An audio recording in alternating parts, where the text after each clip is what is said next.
আপনি কি জীবন নিয়ে হতাশ? যাই করতে চাচ্ছেন তাতেই বিফল হচ্ছেন? জীবনে ঝুঁকি নিতে ভয় পাচ্ছেন? তাহলে আজকের ভিডিওটি আপনার জন্যই।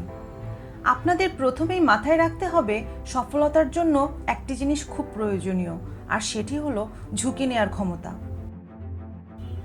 জীবনে উন্নতি করতে হলে রিস্ক নেওয়া জরুরি, কারণ ঝুঁকি নেওয়ার মাধ্যমে নতুন সম্ভাবনা বা সুযোগ আসে, যা আপনাকে সাফল্যের পথে এগিয়ে নিয়ে যেতে পারে।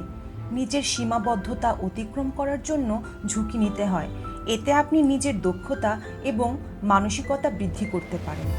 অনেক সময় বড় সাফল্য আসে বড় ঝুঁকির মাধ্যমে।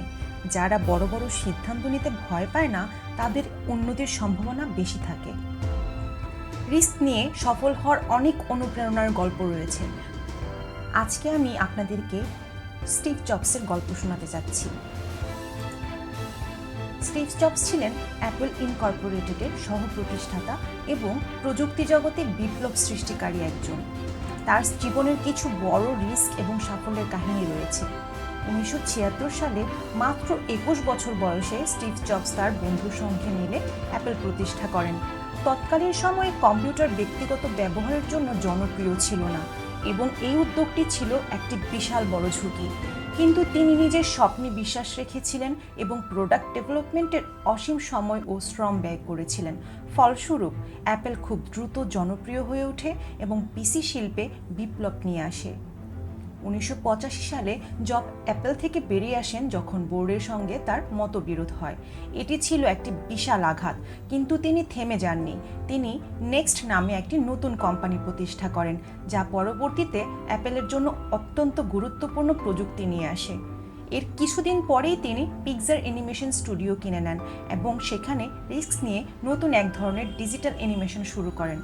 পরবর্তী সময়ে পিক্সার অ্যানিমেশন চলচ্চিত্র জগতে বিপ্লব সৃষ্টি করে এবং জবসকে আরও সফল করে তোলে। 1997 সালে স্টিভ জবস অ্যাপলে ফিরে আসেন এবং তার নতুন ধারণা এবং প্রযুক্তিগত দক্ষতার মাধ্যমে কোম্পানিটিকে পুনরায় শীর্ষে নিয়ে আসেন। আইফোন তৈরি ছিল তার জীবনের সবচেয়ে বড় রিস্কগুলোর একটি। সেই সময়ে মোবাইল ফোন ইন্ডাস্ট্রিতে এত বড় পরিবর্তন করার চেষ্টা অনেক বড় ঝুঁকি ছিল, তবে সেই রিস্কের ফলাফল কিন্তু অসাধারণ। আইফোন আজ বিশ্বের অন্যতম জনপ্রিয় প্রোডাক্ট এবং এই রিস্কের জন্য অ্যাপল কোম্পানির প্রযুক্তি জগতের শীর্ষে পৌঁছায়। এই গল্প থেকে বোঝা যায় জীবনে সাফল্য পেতে হলে ঝুঁকি নিতে হয় এবং কখনো ব্যর্থতা এলেও তা থেকে শিখে আবার উঠে দাঁড়াতে হয়। নিজের স্বপ্নে বিশ্বাস রাখা, ধৈর্য ধরা এবং পরিবর্তনের সুযোগকে কাজে লাগানোই এক অনন্য উচ্চতায় নিয়ে যাবে সবাইকে। সঠিক সিদ্ধান্ত নেওয়ার জন্য কিছু কৌশল ও পদক্ষেপ অনুসরণ করা গুরুত্বপূর্ণ। আমি আজকে সেগুলো নিয়ে কথা বলতে চাই।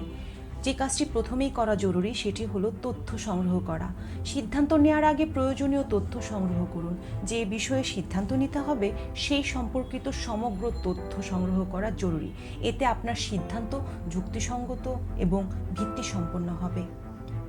তারপর আপনি বিভিন্ন বিকল্পের কথা চিন্তা করুন। কোনো একটি সিদ্ধান্ত নেওয়ার আগে বিভিন্ন বিকল্প বা সমাধান খুঁজুন। বিকল্পগুলোর মধ্যে তুলনা করে দেখুন কোনটি সবচেয়ে বেশি সুবিধাজনক এবং ফলপ্রসূ। তারপর বলবো ঝুঁকি এবং সম্ভাবনার মূল্যায়ন করা। প্রতিটি বিকল্পের ক্ষেত্রে ঝুঁকি এবং সম্ভাবনার বিশ্লেষণ করা অতীব জরুরি। কোনো সিদ্ধান্তে কী ধরনের ঝুঁকি এবং সমাধান থাকতে পারে সেগুলো খুঁজে বের করুন এবং তা আপনি নিজেই মূল্যায়ন করুন। তারপর আপনি দীর্ঘমেয়াদী প্রভাব বিবেচনা করুন। শুধু তাৎক্ষণিক ফলাফল নয়, বরং সিদ্ধান্তের দীর্ঘমেয়াদী প্রভাবও বিচার করুন। এতে আপনি ভবিষ্যতে সমস্যার সম্মুখীন হওয়ার ঝুঁকি কমিয়ে আনতে পারবেন। তারপর আপনি যে কাজটি করতে পারেন সেটি হলো অভিজ্ঞদের পরামর্শ নেওয়া। কখনো কখনো বড়দের কাছ থেকে পরামর্শ নেওয়া ও সহায়তা নেওয়া খুবই জরুরি। পরিবার, বন্ধু বা বিশেষজ্ঞদের মতামত আপনার সিদ্ধান্তকে আরও দৃঢ় এবং সঠিক করতে পারে। এরপর আপনি যে কাজটি করবেন সেটি হলো নিজের মূল্যবোধ ও লক্ষ্যকে স্মরণ করুন। সিদ্ধান্ত নেওয়ার সময় নিজের মূল্যবোধ, নীতি এবং জীবনের লক্ষ্যগুলোকে মনে রাখুন। এতে আপনি এমন সিদ্ধান্ত নেবেন যা আপনার জীবন বা কর্মজীবনের সঙ্গে সামঞ্জস্যপূর্ণ। সিদ্ধান্ত নেওয়ার পর এর ফলাফল মূল্যায়ন করতে শিখুন। এতে ভবিষ্যতে আরও ভালো সিদ্ধান্ত নিতে পারবেন।